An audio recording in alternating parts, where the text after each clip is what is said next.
Alison Arngrim. Yes, now some of you may indeed remember me as the evil Nellie Olson, but luckily tonight I'm Alison Arngrim, and this is the Alison Arngrim Show. And here on the Alison Arngrim Show, we talk about things that make us feel good, the movies and the TV shows that made us feel good, and the people who made them, and people who are doing things now to make the world a better and more interesting place. And oh, do I have another one of those? Now, I just go to pieces when I get to have on a friend, when I get to have on someone I actually know. I mean, it's exciting when I get like the new people. It's a really good new people lately, but when I get like an old friend and like, it's gonna be a party, and that's happening tonight. In fact, our next guest, it's we were talking about this. I think between the two of us, we may know literally everyone in Western civilization. Certainly, every single person who was ever on TV in the 70s or 80s. Between the two of us, we literally know all of them. If you watched all the good Norman Lear shows back in the day, you watched stuff I did, you did your homework in front of One Day at a Time. Yes, yes, that is indeed. I have him on. Ladies and gentlemen, Glenn Scarpelli.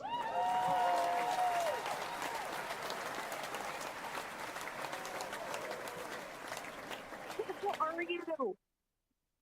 It's so good to see you, Alison. You know, you and I have very similar sense of humor. We have very similar energy, and I was so looking forward to this all day because I know that we're just gonna have a lot of fun tonight. Yeah. This is we could start like anywhere. You are amazing. I mean, of course, everybody knows you. Oh, darling boy, Valerie Burnell. It's my friend. I went at a time. He was so cute. And then you were also like little teen star thing, which is just a totally wonderfully bizarre, weird world. And you've talked about that because I was watching our mutual friend Pat show, going, "Oh, yeah, that's good." He's talking about. You did the whole thing. I tried to be kind of a teen idol with little because we were all trying to break out because we were in the 1800s clothes. So we're all like, oh, look, I'll make a sexy picture. I'll be in a bikini. So I was running around shorts and a bikini like mad, trying to get photographed. Trying to go, it didn't actually work. I mean, there's people now sending me these old pictures going, hey, you were really cute. I like them. So this is kind of it. I did get to keep the bikinis. I'm very happy. I got a really nice collection of swimsuits. But I tried and I did. You did. You really did it. You had the cute boy in the tight pants and no shirt, Tiger Beat stuff happening, and you had like an album, and you did the whole teen star idol thing. Was There it good? Was it weird? you know, I had been acting for quite a while before actually that all came into play for me, Thank and God. yeah, and I just felt it was like par for the course. I rolled with the punches as to what the industry was bringing my way. I knew that that was part of what PR looks like for a guy my age. One thing I have to say, I was always very secure in who I was. I felt comfortable in my own body. I was never Thank God. like none of that really harmed me, if you will, in any way. I felt like I could, put that on and have fun with it, honestly. So yeah, so That's good. that part was fun. I mean, there's some of it because for some reason this month they're like, I don't know what vault somebody opened, but I'm getting a lot via like fan mail and on Facebook, like a lot of this picture I found with me in various bikinis. And some people go, good Lord, what is that? Some people go, hey, this is great. And other people are going, seriously, what? And it was kind of mixed. There's some pictures from that era where I go, that's really cute. I enjoyed taking that picture. I love that swimsuit. That was a good day. That was fun. And there's others where it's like cringe, not like horrible, but like really, or I would go to the beach. They would want to take pictures of the beach, but it would always be in the morning and like when it'd be freezing, and I'd be in this cute little outfit going, I'm getting pneumonia. I'm going to like actually freeze to death. This is like horrible. So yeah, some of them were just kind of cringy, and now it's just kind of like I'm not sure I actually know who that person is in the photo. Right. But if people are enjoying them, I'm like, good. I didn't take anything weird. There's nothing weird. They're just like regular bikinis. So Well, I gotta say though that like I look back on them. There was a time in my life that was awkward to look at, but not anymore because now I'm old and I look so damn cute. And I'm like, hello, like why didn't I take more of those pictures? Like I'm good with it. I'm like, I've come to grips with it. I like it. We were so cute. We were so cute. I know I said I had photos. Do we have any of the photos? The ones of us. I don't know, fling some stuff up on the screen because there's photos of us back in the day that were saying, we were so freaking adorable. And did we meet? That's so like a Yeah, cliche. Did we that meet? one. That's the That's what. one. That's it's Todd. Is it Todd? It's It, Todd. Yes, it it's you, was me, and Todd. odd. What am I wearing? I don't know, but I got to tell you, it's adorable. And here's the irony of this picture, which I found so funny. You posted February 4th, 2018. You posted this picture. So that was literally today. This popped up as a That's memory for me on insane. Facebook. And you Today, today, today, and this is the day you asked me to be on your podcast. But you posted this literally 2018 today, February that's 4th, insane. and you wrote, "This is one of the rare pictures of me not in my little house garb, the little outfits. This is me wearing regular clothes." And somehow Todd and I are just totally into your boot. I don't. Why? What is going on? Did my boot fall off? Are they helping me put my boots on? Did you guys decide you really liked them? But they were really cool. They were these gray leather little high heel cowboy boots. Okay, this is so an 80s story. I wore them later to the US Festival. Was that Oh, Glen Helen Park or whatever? And yeah. tried to walk in them in Glen Helen Park to go see the B-52s, etc., and destroyed them. I completely destroyed them, and they're just like flayed because walking there. And then I took them to a very elderly Russian man who fixes shoes in Hollywood. And first he chided me. He said, "What did you do? What did you do to these? What did you do to these boots? Why? Why?" And then he fixed them, and they Wow. were like new. So yeah, so you can destroy. There are people out in LA that if you destroy your boots, you can't actually have them. But so 80s, yes, my beautiful high heeled shiny boots that I destroyed at the US Festival.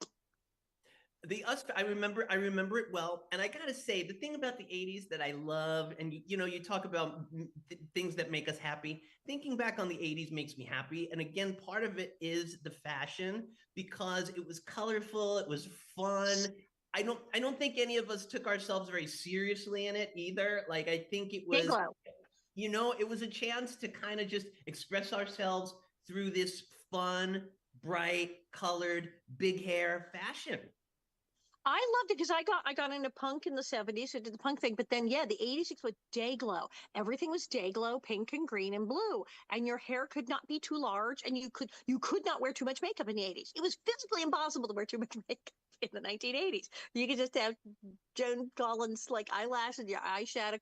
Women were doing on makeup like they were divine. And it was like totally that was cocktail hour in the 80s. So I did. I run. Your heels couldn't be too high and you couldn't have too much makeup on. It's so true. And then I look at some of those pictures of me like with the big pompadour hair and stuff, and I wish I still had that hair. Right? I look at my bikini pictures and go, well, damn, I like, right. Geez. And the funny thing was, there was one picture that people were going, is this Photoshop?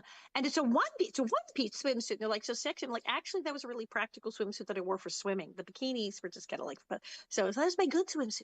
But yeah, it was such a weird era. And we're in all of these crazy, but I think we met at the fabulous Danielle Bourgeois, a lovely person. We met at her party because this is how all of us child stars met, as was people's parties. Parties, yeah, that was our social gatherings.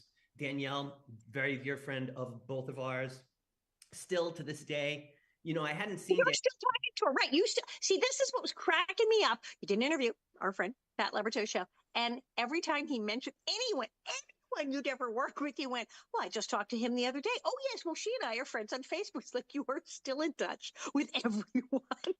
I stay in touch with a lot of people. If you noticed, I'm not shy, first of all, Allison. So I have this, type of, I enjoy friends, I enjoy laughing, I enjoy parties and all that jazz. So Danielle and I have known each other before we got on television during our Broadway days. She was doing Broadway kids. Yeah, she was doing Annie when I was doing Golda with Anne Bancroft, my Broadway debut, her Broadway debut. And we became buddies. And then, Norman cast us both in two of his shows. And we stayed buddies throughout that. And we hadn't seen each other, honestly. We stayed phone friends for a long time before all of this. And then we saw each other at Norman Lear's memorial recently. And it was just a lovely reunion. you know a good friend, and that's how I feel about you too, sweetheart. You know a good friend when you can not see each other for a long time, and then once you get together, it's like no time has passed. You pick up the conversation where you left off. It's just, yeah, it's absolutely like that. It's okay. The Broadway thing, that was the thing. Back in the day, history lesson for the children. Back in the olden days, when they were casting sitcoms, they went to the theater because TV was new. And when it was like black and white in the Dick Van Dyke Show, when it was that, what they did is because they're coming out of radio, is they went to Broadway and even off Broadway, and actors who were well known in the stage would be given a show. And that's why, like, as a younger person, if you sometimes see these old TV shows and it's the so and so show, and you're like, who the heck is that? And you look at it like they're not in any movie. They were a Broadway star and they gave them a TV show. And that's how TV was. And Bonnie Franklin was a stage actress. And so that's why people are going, who's Bonnie Franklin? She's a stage actress. That was still a thing in the 70s. So she got a show. And that's how you got in. And Daniel Bruce, all of these people were the junior division of that, of people who came from Broadway to TV. That is no longer a thing. Now actors on TV shows desperately try to be in a Broadway play to like sort of like make themselves look legitimate if they worried about that. And it's like it's the other way around. You're like trying to get on Broadway. But back in the day, people were pulled from Broadway to be on TV. It was really cool. Yeah. Well, especially with Norman shows, because they were shot in front of a live audience, there is that sense of how to work an audience, how to hold for a laugh, how to find the timing and find that energy, because there is something special about that night when you're shooting in front of a live audience and those lights go on top of the cameras and they're switching in the booth and we're doing a play. And it really was like a play. And you have to be able to not be intimidated by the live audience, because there are film actors, and we've seen it. I mean, I've seen. My parents were in theater. They actually ran a theater in Vancouver, in British Columbia. My father founded the Totem Theater, so I came from theater, and I started in TV, but when I was about 13, I was in the Garden Theater Festival. We were doing Cry of Players. I played Shakespeare's daughter. I was great, and so I knew that. But I've been in shows with other TV actors, and initially they're like, there's like a learning curve. They're like, oh, I have to talk louder. Oh, wait, there's people in the room, not just a camera. And I've seen TV actors go, whoa, hey, and like adjust to that. If they've only done film, it's a whole other thing. I enjoy it myself, but there's such a huge difference. So it made sense in the days of television to like, let's get the people who've been on a damn stage before. Now, you had a hell of a Broadway career. This blows my mind. It's like, I knew you were like musical theater kid. It's like, yeah, when I was in Golda with Anne Bancroft. What? Yeah. And the thing about Golda that really touched my heart the most was I actually got to know Golda Meir and Anne Bancroft, who was just you know literally. I said you know everyone. You have literally met everyone. Oh yeah, here. My prime minister friend. No, because she played a really big part in the development of the play. It wasn't just about her; it was with her participation. So nice. Getting to know Golda was amazing. She said something to me that stuck with me my whole life, and I'm going to share this with you. I didn't share this on Patrick's podcast. Am I getting a scoop? Am I getting hot exclusive scoop? Yes, we love it. I'm trying to think of different stories than I told on our dear friend the Patrick Labber show. I when I was 9 years old when I did Golda. And she would really connect with us kids because we played her kids. I played her son Menachem, and she had a real connection to that. So she would take us out to lunch, and we would hang out and whatnot. She was born in America, so she spoke beautiful English, and she said to me at 9, and it was something I'm just gonna preface this by saying it's something I didn't actually understand back then, but I remembered. So it was something I carried through my entire life. And she said, be the person you want to spend the rest of your life with. And she just touched my face. Be the person you want to spend the rest of your life with. That was her advice. And, you look at what this woman accomplished and who she was to the world, truly.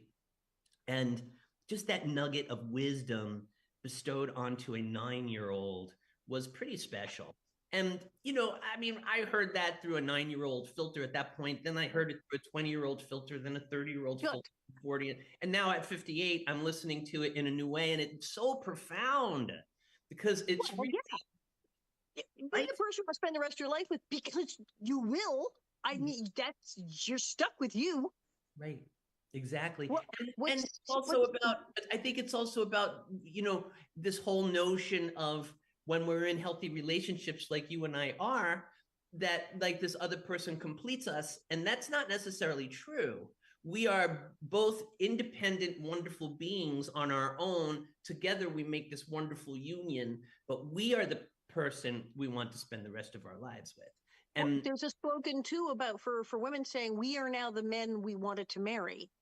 That uh, in the old days was like try to find a man who's good at this, try to find a man with a good job, you should try to find a man. It's like, well, we now as women do all those things, so like we're now kind of being the guys who are going to put it all on them that we wanted to marry, so which frees up then the guy to just be himself, and you could just love them because you love them. yeah, no, I absolutely love that. And I'm the guy I wanted to marry. Everyone wants to marry, actually, because you're now the story that you did tell. Obviously, these people you work with used to Al Pacino. Now, I have not met Al Pacino. Big Al Pacino fan from way back, from Godfather, from you know uh, everything. I'm mad for Al Pacino, all of his movies, all the way back, and I just adore him. But Al Pacino, great with kids, was totally not a thing that I thought. I've seen him live. I went to the evening with Al Pacino where he did Shakespeare and spoke and answered questions for hours. It was hysterically funny. It's dying. Bob saw him and we did Salome. Brilliant, brilliant, brilliant. Seen him on stage, seen him on film, just like worship. But I mean, there's things in his performances, like what was it, the one where he's the devil's advocate, he's the devil. He turns out to be the devil at the end of the movie. I think that's one of the great being big on villains. I'm like, take notes. Yes, there's absolutely things he's done. I'm going with that. Thank you.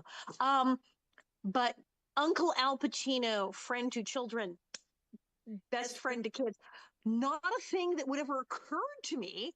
And I'm delighted to hear that he's a good person and was kind. But you have this whole story of working with Al Pacino on stage, gasp, and him being like the kindest, most fatherly, lovely person imaginable. What the heck? Yeah. And again, I say that he is an introvert, and he was certainly shy but humble, and that's what was so beautiful. He taught me never to believe my own press. That was one of Smart, his smart. Yeah. that was one of his big things of advice to me. And we remained You're an buddies. infant. You are an infant in this picture. How old are you in this picture with Al Pacino? Where you got your Uh, arm up? I was probably 12 there. Al actually The came. baby. Yeah, I was 12. Al came to my 13th birthday party, and which was so sweet. We invited everyone from the cast. I did not expect Al to show up, and he did. And he gave me that shirt that he's wearing in this picture as my present. He gave me his costume, and he said, "Someday, I hope you wear this when you play Richard III." And he gave me his costume and this Darling. beautiful note that I still have. That one I have. That one I kept at my mom's house, because I had That's that smart. fire. We were talking about that a little bit before we went on the air. I lost everything I ever owned, including that shirt. Um, got burnt. But it was just so kind and wonderful for him to give that to me. I'll Shirt share off his back. Al Pacino literally gave you that shirt off his back. it off his back. And I got it. And I'm not saying this because I'm trying not to do this in an arrogant way, but I will tell you, I memorized the letter he sent me. And he said, this is the words he used. And I'm sharing this only because I hope it comes from a humble, grateful way when I share this with you, Just awesome. because it's something I treasure in my life. But he wrote, to one of the greatest actors I've ever had the joy to know and work with. And I just I can't, at 12 years old, Al Pacino said that to me and wrote it to me. And I have it hanging up in my office to this day. So I share that because those were the types of experiences, Alison, that as I moved into a hit television show, I was able to carry some sort of grounded wisdom, if you will, from the experiences I had. So none of it got out of control or went to my head, or you know what I mean? Like I already had some wonderful artistic experiences that led to that. And this Pacino moment was certainly one of them. And you learned how to treat people because the way he treated you, to do that, to be this huge, fantastic star, this incredible actor, and then say, you know, we have this 12-year-old kid say, you're that good. I think you're the greatest person I ever worked with. To give that gift to a 12-year-old. And I'm going to tell you another story I didn't tell on Pat's show. Pat's gonna kill me. I wanted I'm getting scooped, Pat. I want to share different stories so that these interviews are different. So I'm shooting one day at a time now. They moved the show from Metro Media Square to Universal Studios, where we finished the run of the show. And who's down the street but Pacino shooting Scarface? Oh my God. So I was like, because they were like, hey, Al Pacino's shooting a movie down the street, Scarface. He's doing the remake of Scarface. I was like, really? So I popped down there and I kind of saw his trailer and I'm like, kind of gently knocked on the door. And, as you do. And he like opened the door himself and he went, hey. I'm like, hi, I don't mean to bother you, but I'm shooting down the way. I have a TV series now and blah, blah, blah. And he invited me in and then he said, I want to have lunch with you tomorrow. He invited me for lunch and it was just the two of us in his trailer for lunch. And I mean, this is who he was, right? I mean, just kind and wonderful. Never heard of One Day at a Time. I don't even think he owned a television, honestly. Yeah, I think he still not. He's talked about things like social media, TV. What are you people all even talking about? Yeah, he's like, I don't do any of that stuff. Yeah. But I got to say, he was in character the entire time. He had the accent. He never got out of character for lunch. He had the accent. He spoke. Oh my gosh, and I'm blank on the character's name, but the Scarface character. Yeah, the gangster. Yeah. Yeah. Colombian gangster. Say hello to my little friend. To my little friend. And he did that entire time. And it was just so wonderful because that's who I remember him being. Like, I didn't expect anything else than to him. You were like, of course he's doing that. Yeah. Do you think was it anything to do with being a fellow Italian? Was there a bond there? Oh my God, look at that picture. Was there an Italian bond, Scarpelli, Pacino? Oh my gosh, I hope so. It's like another good Italian actor. But yeah, you talk about that he was so good with you and so marvelous, and here he was so young and doing Richard III, and he was like completely here. We'll talk about it. I'll explain. But that he asked you to stand in the wings when it was his time to go on. That was like I remember just going. Yes. Yeah, he was very in tuned with energy. And he asked me to stand in the wings. So he just put his arms on my shoulder right before he went on. I think for somehow my age, my energy calmed him, centered him. And, you know, I did that pretty much the whole run of the show, if I recall. We certainly did it. And the moment I remembered was opening night as this happened. Yeah. The lights went down and Lee Strasberg was in the audience. And like all this, it was such an exciting evening. And here I was in this last moment before he began his journey to open Richard III on Broadway. Here I am with Al Pacino having this very personal moment. I was so mind blown by this. So Bob and I were talking about it. So Al Pacino has like, can you be the last person I see before I go on? It was like you were this grounding influence. I'm like, what a fantastic thing. And Bob said, well, it's Richard III, right? I mean, he's going to kill him. He's the monstrous creature who's going to murder these children to be king. He said, I'm wondering if that wasn't something's performance to look at this completely darling, sweet angel baby face and go, right, I have to murder him. I am the person who is so awful they could murder that. Because that would do it. That would twist your mind. That would twist you so bad that you'd be Richard III. Yeah, would do it. I mean, that Bob. He's pretty smart, that one. Because Bob's smart. He could direct. He's smart. Seriously, no, I'm impressed because I've never really looked at it that way. There's one he said, yes, that beautiful face. It's that darling boy who he's so friends with. And go, yep, I'm going to kill him later. Ooh, you know, what would that do to you before you went on? He loved to keep things fresh. And I think being on Broadway doing the same show every night is hard to do that because you're so limited to, you know, the staging and the blocking and so on and so forth. So one night he wore his costume from Pablo Hummel, which was the Broadway show he had done right before Richard III. He wore that costume. He just felt like it. That was like, okay. Yeah. One night he said, we're just going to do it with one lighting cue. The whole show is going to have no lighting cues. We're just going to be just like one lighting cue. And the whole show was done that way, in which added this whole new fresh feel to our performances. It really did. Yes, yes. He just liked that. One night there's this scene that he and I had where I'm kind of jabbing at him because I know he's up to no good, and I know instinctively that I'm in the way. I'm in the way of him becoming king. My uncle Richie. So I'm needling him, and he takes my face on stage. This was like well into the run of the show. Like this is nothing. Like this was we weren't discovering things. This was into the run of the Like show. surprise. Yeah, and he grabbed my face out, and he just licked it. He licked my cheek, my whole face, and it was his saliva just literally on my. I mean, because he was grotesque. He had a hump, like he was grotesque, Uncle Richard, you know. And he just licked my face, and I looked at him, and I just went like this, and the audience freaking laughed. I got one of the biggest laughs that has ever been given in a Shakespearean play. There was this organic moment of I looked at him like, what the are you do like They must have just gasped. Like, what is he doing to the and the audience went nuts, and he came off stage and went, that's so fantastic, we're keeping that in, oh my gosh, that was so great, we're keeping it in, we're keeping it in. So I'd say we kept it in for maybe 3 weeks, and then one night he said to me, we're not doing the lick anymore. I'm like, okay. And that was that. So and that's a new thing. right. Yeah, we created, whatever that moment was.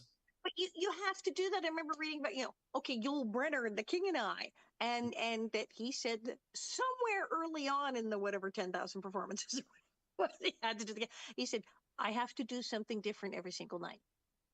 I have to somehow do The King and I have to play The King's Save differently every single night, because otherwise I'll go crazy, because clearly I'm doing this show for years. I'm clearly going to keep doing the show for years. And at some point he went, this isn't stopping. I'm going to be doing this. I'll be bored out of my mind. I will go insane. I will be so miserable. I have to find something new constantly with this character to the point that it's like different every night or I'll go mad. And he said, the audience may not notice that I'm doing something different. I don't even care. But I just, it's not, if something isn't different in my head at some point during this, how would you even survive doing The King and I that long? So yeah, that you do. You make stuff up. Yeah. And it's so interesting that you say that because, and I know you know this, but to share with your audience, like actors really feel that theater is the actor's medium because film is a director's medium because they get to cut your performance. Television is a writer's medium because you really have to write what's on that page. Yes, really tell those stories and arc those characters over a period of seasons and so on and so forth. But when it comes to acting, when that curtain goes up, it's just you and the audience, and that's it, and that chemistry. So the actor has a lot more say, if you will, in what actually happens and transpires pace-wise, connection, doing things that are like Pacino and Yul Brynner that are fresh and new and unannounced, if you will, which makes it exciting, doesn't it? And if you do it really well, it's like, what's he going to do next? And that's the thing for the audience. They're like, oh, I'm not watching it. Is this really happening? I don't even know where these people are going to go with this. And what was it? Uta Hagen said about why do we watch a cat? If a cat comes on stage, everybody's, oh, let's look at the cat. What's the cat going to do? Why? Because we don't know what the cat's going to do next. The actors are following a script. We know what they're going to do. We don't know what the cat's going to do. Your job as an actor is to make yourself at least as interesting as the average American house cat. I love that. That's I know I love that. I'm gonna write that down. It's a damn cat. I read her book many moons ago, but I want to write that down, Al. The cat. And that's the thing is some point, if you can get that where they just go, I sincerely do not know what the hell this person's going to do next. Ding. Yeah. And so that's what Pacino was clearly doing. I might lick somebody's face. We don't know. We don't know. I might lick a face. I might lick a face like a cat licks his paw. I want to say something else, which brings us a little bit to a one day at a time story, which is I want to brag about Norman Lear for a moment because God, go for it. Yeah, because Norman Lear, I think, lived in that same sort of creative thinking. He was very in tune with spontaneity. He let his actors play a huge role sometimes to the detriment of Norman Lear, a huge role in the development of all his shows. And one of the things he did was we had a 5:30 show and an 8 o'clock show, and he didn't really like pickups. I mean, unless we really screwed something up, like there were not pickups. Like he wanted. That's when you have to stay up all freaking night because you spent the week rehearsing the show. Then you do the show like it's a play, but you do it twice. It's studio, it's filming, and then. And I've been there for a lot of shows where I went to see friends and they're like, yeah, you can go home now because I'm going to be here till midnight because they had to do pickups where then suddenly it becomes like a regular show. Hey, the part where you crossed to the couch was bad and you wind up reshooting the whole bloody thing. And that is hard. That is brutal when you have to do pickups. It's brutal, and then you feel that energy on the screen. And nowadays, many sitcoms will actually rewrite scenes right on the floor, and audience is there for 5 hours. Like our 5:30 audience was, usually out by 6:15. I mean, that's how fast we did the play. Like we would really we do quick changes. We'd kept it moving. Our 8 o'clock was sometimes we took a little more time in between. We talked to the audience. Norman would do the warm up himself, and then we'd all come out and do questions and answers in between scenes. Like we made it so much fun. Bonnie Franklin would sing before the 8 o'clock show. She had an accompanist. Shelley Markham came out and with her, and they would sing. She asked me to sing with her one time, which was so exciting. So we put on a show, and we made the audience important. And Norman really enjoyed a 5:30 and an 8 o'clock, and then he cut the two together, the best of. So that's really what you saw. That's what you saw was with the best of. And he also did some rewrites in between. We would only do pickups after the audience left if the show ran long. Because I got held prisoner once at one of those things. I said, I would go see a friend taping. And I'm sort of skittish to ever go again because I went to a couple who were great. My mom did an episode of She's the Sheriff. That was fun. We went to that.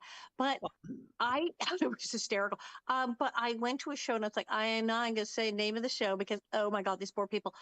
I don't know what was the holdup, why they were doing things over again. It was all pickups. I don't know what time. It was after midnight, and they had to bring out snacks for the audience because people were hungry and going to pass out. And it was like almost getting ugly. And they were like, people were like, "Oh, come on, you guys you don't really need us here for this." And they're like, "No, we're not letting you leave." They held us prisoner for like 6-7 hours to watch them make a show badly. Norman was not a fan of that at all. I mean, all his shows, Maude, All in the Family, they all just chop, chop, chop. Now, when All in the Family ended and Carol really became the showrunner, it wasn't really Norman at that point. He was the chairman of the board for Archie Bunker's Place. And Danielle, if you talk to her, she'll talk about this, was not shot in front of a live audience. It was block and taped, which that was really Carol's choice. It was not Norman's, but it was only until Norman stepped out that Carol was able to pull that one off. Let's just do it in the studio. Yeah, he wanted it earlier on, I believe, is the way the story goes. And Norman was like, heck no, we do audiences. Like, it brings a life to my work that would not be found if we were in front of that audience. And we would still find things. We were pretty well rehearsed. We were not, by the time we got to Friday night, we were not ad-libbing by any means. But Pat Harrington, who was such a genius. He was so funny. Oh my God, Pat Harrington. Yeah, he was such a genius. He would find things while the audience was there. He'd get laughs that we didn't all expect him to get. And there were times that he taught me how to do that, actually. And there were a few times I got laughs. I'll share two stories, if I may, about Pat Harrington with you. Again, I didn't share this.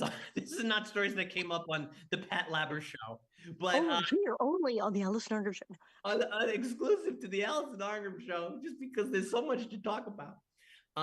Two stories. First of all, Pat really helped me. He and I had just a wonderful connection. And the first time we really realized there was a really great connection, we were just rehearsing one day with the crew. And the first time we did the scene in front of the crew, they hadn't seen it and whatnot. And I did this one little moment. it was a scene where Pat was hiding in the kitchen because he didn't want this girl to know he was hiding in the kitchen. And I was walking out, but I saw him, but he was like, went like this. And I was like, okay. And I just started walking out, and Bonnie walked behind me. And just the way we walked and this whole moment was like just this, the crew went nuts. They were laughing their ass off. And Harrington from behind the cabinets said, "Hey, I'm the male lead of this show. Hey, I'm the one that gets laughs." And I just looked at him and went like that, and the whole crew cracked Nice. up. And then he said, "What do you do? What do you do?" And they said he flipped you the bird, and he loved it. He came out, and he was hugging me, and like that was one of our real first moments. Because I was like, Bonnie thought it was freaking hilarious. She was hugging me like here I am, this precocious little 14-year-old. Hey, I gotta laugh, man. Don't be saying you're the only Right? one who get laughs. On a show. That's always the thing. So many, as we know, many of our sister and brother and child actors were on shows where it was horrible and they had a horrible time and people were mean to them and like it was just a grind. Right. And to be on a show where you have fun and you like the people and they're nice to you and you actually get to like do good work and actually have fun where you're actually laughing throughout the day. We had that on Little House. I'm also happy when somebody goes, "No, I did a show and it was great. We had a blast." Yeah, no, I mean, we really did. And Harrington was a big part of that. I mean, everyone was so wonderful. Bonnie and I stayed close to the day she died. She was like family to me, and her kids, her stepkids, but she called them her kids, are still two of my closest friends. Okay, now I have to bring someone because she got mentioned. Jill Whalen, Captain Stibbing's daughter, Love Boat. Okay, we are both big, huge members of the Jill Whalen fan club here because we both are crazy about it. Yeah, she has to come on the show. I haven't had her on the show. I can't believe I haven't had her on the show. Ask her. You, she is so wonderful. You had told the story about saying, well, Valerie Bertinelli, like, helping you get the part. She was like, no, I got you the audition because you put in the word for you. Jill Whalen got me the part. I got on Love Boat, and it absolutely 100% 15-year-old Jill Whalen virtually ordered them to hire me. So sweet. I love that. No, Jill was like that and still is. She's crazy. She It she was genius. She said it was a gimme. Okay, so it was the episode I come. I'm a it was the Becky Daniels show, and it's child star Becky Daniels, who is awful, comes to film her show on the Love Boat, and hello, and her Aunt Gert, played by Nancy Culp. Yes, Beverly Hillbillies. Nancy Culp is coming along, Becky, and Ronnie Shell was playing my director of my show. It was good, and I'm in little braids and dressed like the bad seed, and it was freaking hysterical. It was a great show, but the reason I was there was they had the meetings. You talk about when you're on a sitcom, they would go through the scripts and talk about here's what's coming up and what do you think. And she got to that one and went, "You're getting Alison Arngrim, right?" And they went, "What?" And she said, "Okay, one, it's a gimme. Ha ha ha. The girl who played Nellie Olson, she just finished doing Little House. She was Nellie Olson, and now she's going to come be the Becky Daniels. Duh, like how funny is that?" And then she said, and besides, because at that time Jill was going to Buckley with Melissa Gilbert. They were going to the same Yes, school, in real that's school. right. I remember. That's how I knew Melissa too, is through Jill and Buckley. And so she was going to Buckley, and she said, "Well, my friend Melissa, who to Buckley with, keeps telling me how much fun she has with Alison. So I want Alison on the show because I've heard nothing about how great she is on the set, and she's really, really fun. So she would totally have her on. And besides, come on, it's a gimme. The chick who was Nellie Olson playing Becky Daniels. Think about it." And they went, "My God, you're right." And then I was called. Just come. I was on Love It. I And 100% Joey Ellen simply got me the job. I am forever in her debt. She did a show because she does a whole one woman show thing. She was doing a show for some big corporate thing, and they had a thing where she had guest stars video in and stuff, and it was hysterical. So I'm like, yes, call me. What do you like? What do you need, man? love it. I love it. I got to share with you. I was Jill's first screen kiss, and she was my first screen kiss. No. And it was on Love Boat. When we watched it back, they put in this, because we were young, and they put in this little sound effect, which we didn't do when we kissed. So You no. I think they wanted to make it a little sweeter to know, like, hey, there's no tongue here, that kind of thing. So they made it very sweet. But then I always joke because when people say, when did you know you were gay? I always said, when I kissed Jill Whelan.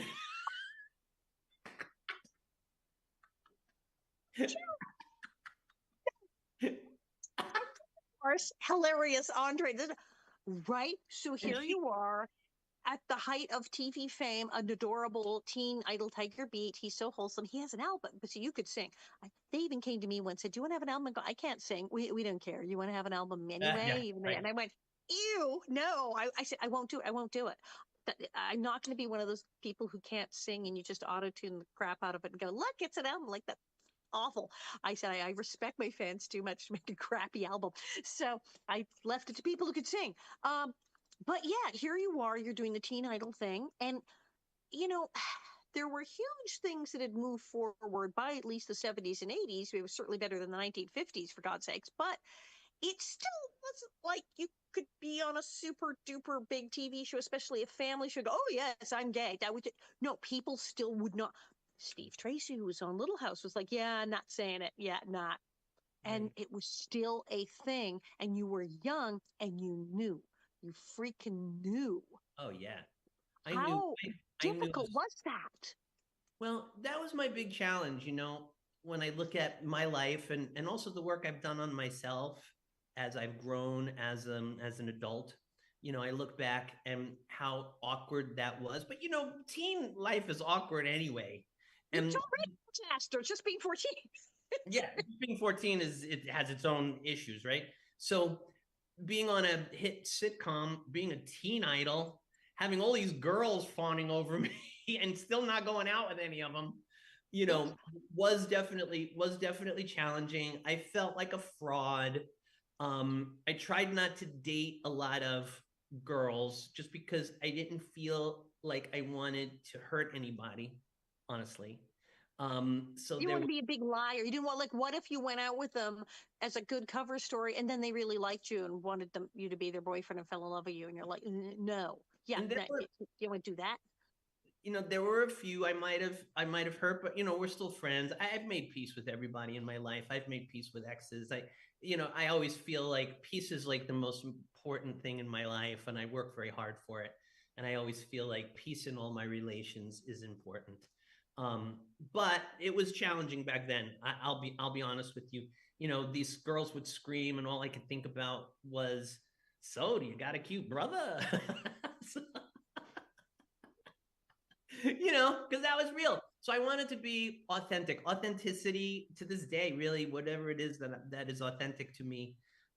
You see, what you see is what you get. So um, finding that authenticity meant stepping aside from the business, and it was at a time when things were still really going well for me. People always think, I went into a challenging time. Actually, I just pulled myself totally out of it. I needed Gotta do something else. privacy.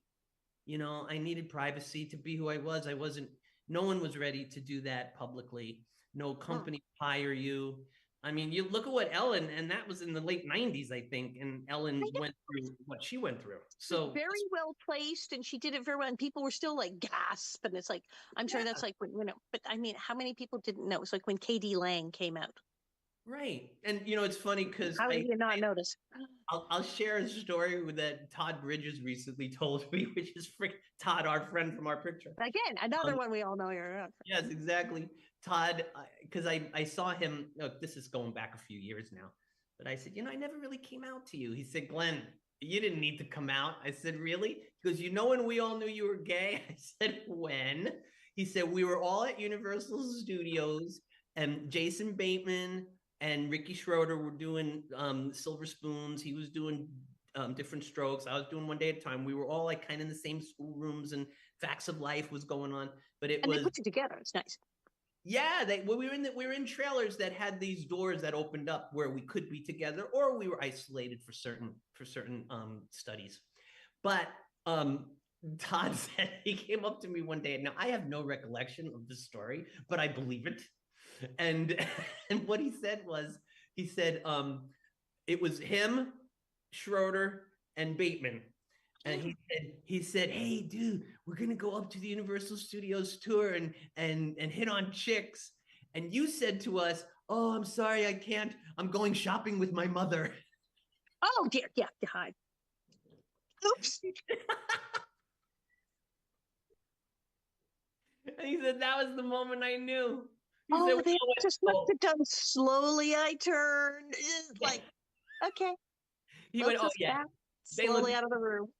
he said they all looked at each other and just basically said, oh yeah, Glenn's gay. I'm doing shopping with my mother. Yes, you are. Yes, I probably did.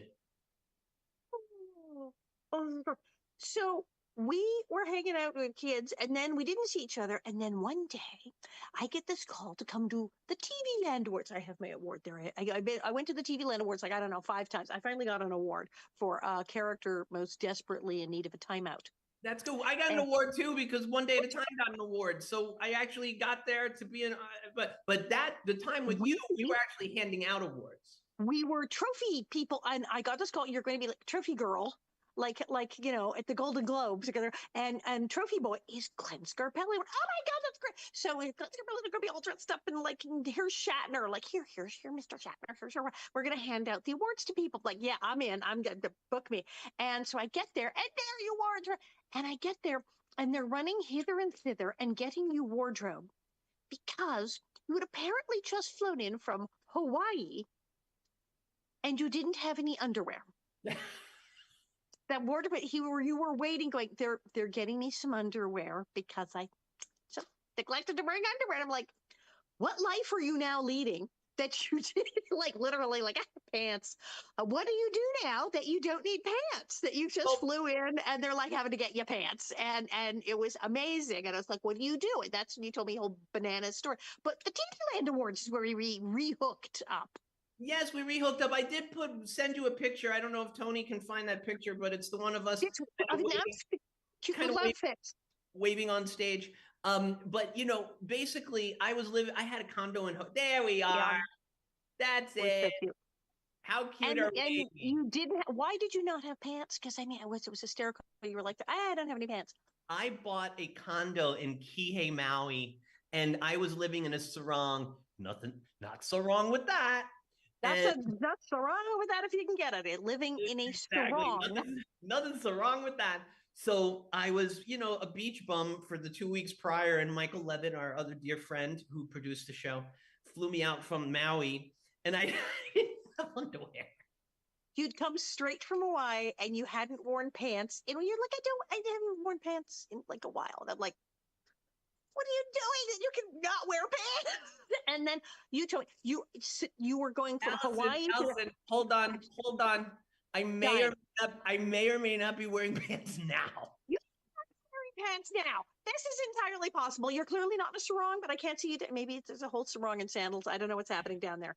You had no pants. Guy shows up at the TV. I have no pants. Like, and then you tell me the story. You're like, oh, well, I'm in Arizona, and Sedona, the thing, the altitude in the Sedona, where like it's UFOs and rays in space and ley lines and psychic spirits and energy. And I'm like, wow, what the heck are you doing there? And then you tell me the nuttiest story about turning on the TV and going, there's nothing on this channel. That's right. So back 23 years now, I've been doing this business. I've owned this business for 23 years. I'm so grateful for my life. I love it so much. I'm talking to you from Sedona as we speak. And yeah, I had rented this house before I bought my first home here. I was called here. I felt a calling to Sedona. I loved it. It brought me peace. I was actually the morning at that point, the death of my first husband who died of AIDS. So it was just a wonderful place to come and, mourn and be nurtured. And I rented a house before I bought one, and I got cable, and there were only 35 channels, and I only got 34 channels. And I was like, I'm calling customer service and complaining. So I called customer service. It's this tiny little cable company here in Sedona. I called customer service, and I said, hey, listen, I bought 35 channels. I'm only getting 34 channels. I said, there's a channel that's not working. They said, is that channel 18? And I said, yes. And they said, well, that's available. Would you like to make an offer? And I was like, oh, like to own my own television station? so Sure. so that's what has been my life, like I said, for the last 23 years. You came out, you've seen it firsthand. It's We amazing. we brought Alison out, everybody, to the Sedona International Film Festival many years ago. Fantastic. Many, I don't know, 2017, something like that. Eons, eons. And it was so much fun. It was very high altitude. I needed a little oxygen, but it was Tony, gorgeous. Tony, Tony, there we go. I was just gonna say there's a picture of us in Sedona It felt together. like he was there. Look at those mountains. Look at the exactly. We And did sock monkey. So yeah, so I have the station, we promote tourism here in the area. I, gorgeous. I love it. We've now partnered with a wonderful morning show on ABC 15 statewide, and I host segments, traveler TV segments, on a show called Sonoran Living here. If you're in the state, you'd know it. And I just love it. I love what I do. I love what we're doing. I can't wait for you to come out and visit again. And you don't need to wear pants now. Okay, we have to wrap up with the one story. So there we are. There we are at the TV Land Awards. And we're at the TV Land Awards. And it was the musical guests. I mean, Diana Ross was there, Smokey Robinson was there, and Stevie Wonder. We both proceed to lose our tiny little minds because we grew up listening to Stevie Wonder. He is like God. We're like, it's Stevie Wonder. He's a large man. He's a large man. They called him Little Stevie Wonder when he was a child. He's a big fella. He's like tall and we're like, wow, Stevie Wonder's a big guy. And so we go, we got to meet Stevie Wonder. Now, me and you, there's a gift tent, and they had good stuff in the gift tent. This is before they cut it all back in the day. And I go and I got, I don't know, I got a toaster and some shoes and some perfume and a bunch of junk. And there's a man standing outside the tent in a white lab coat with business cards. I'm like, the heck? And I go, hi. When he goes, do you want LASIK surgery? I'm nearsighted. LASIK surgery to be able to see. Yes. I said, that's thousands of dollars. He goes, oh, yes. We have a special. Take this card. This is one thing. LASIK. I said, one eye or discount? No, the whole thing. Seriously. So I take the card, and then I run into you, and you're like, what'd you get? I go, well, I got like a vacuum cleaner, stuff like that. He goes, they're giving away LASIK surgery in the parking lot. And you ran and you got, I'll hold my stuff. I'll be right. So we're going to get LASIK. And then we met Stevie Wonder.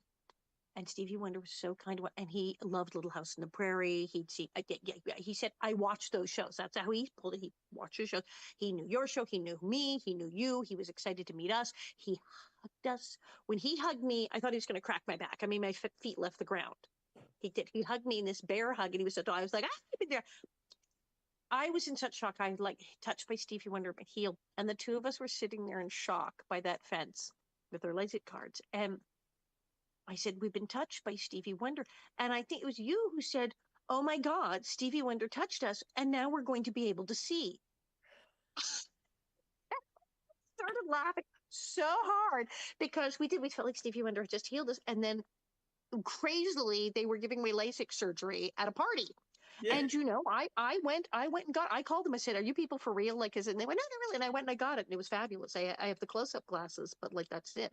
I do too. I have the close-up glasses too. No, it worked great. I love it. I got it too. And when you brought Prairie Bitch, your show, Confessions of a Prairie Bitch, to Sedona, you actually told this story. I don't know if it's in the show all the time or you just did it for my behalf. It pops in occasionally because it's good. I love it. I loved it. It was so wonderful. Did you feel it when Stevie Wonder touched me? Did you feel like it was like 10,000 volts going through you? I mean, those are the special moments, and I look back on our lives, Alison. I mean, look at all the beautiful people that we've gotten to meet, icons that some are no longer here, and we've gotten to know. We worked at a time when it was a snapshot in time. It was a golden moment for television, in my opinion, when there were only 3 networks, when our shows were actually watched, by a lot of people. Like real time. Yeah. And we touched lives. And I'm just so grateful for those times and to get to know you. And I just appreciate you inviting me on your show tonight. Thank you. And you are so, as you said, about peace, about finding peace, about searching for things. I actually said I was going to ask you, can we have you cloned? Because if we had about 100, maybe 150 more you, I think we could like totally fix everything on the planet. Ah, you're so sweet. Well, we're all challenged a little bit now. There's some energies going on the planet that we all have to stay. Yeah, it's a roller coaster. So we're all doing our work. I certainly on a daily basis do my practices, and we'll all ride through it together, my dear. Where can people find you? You're on social media if they want to see you, speak to you, look at you. Yes, the two social medias that I really pump are Facebook, Glenn Scarpelli, and Instagram.com. Also, Glenn Scarpelli, all lowercase, one word. And then you can also find out all about my station and everything I do at Sedona Now TV Facebook, Sedona Now TV Instagram. Please like us and follow us. And SedonaNow.com. Fantastic. And he may or may not be wearing pants when you see him. Thank you so much for being on my show. And ladies and gentlemen, hi, this is the Alison Arngrim Show, and I'm Alison Arngrim. I found my way home across the Grand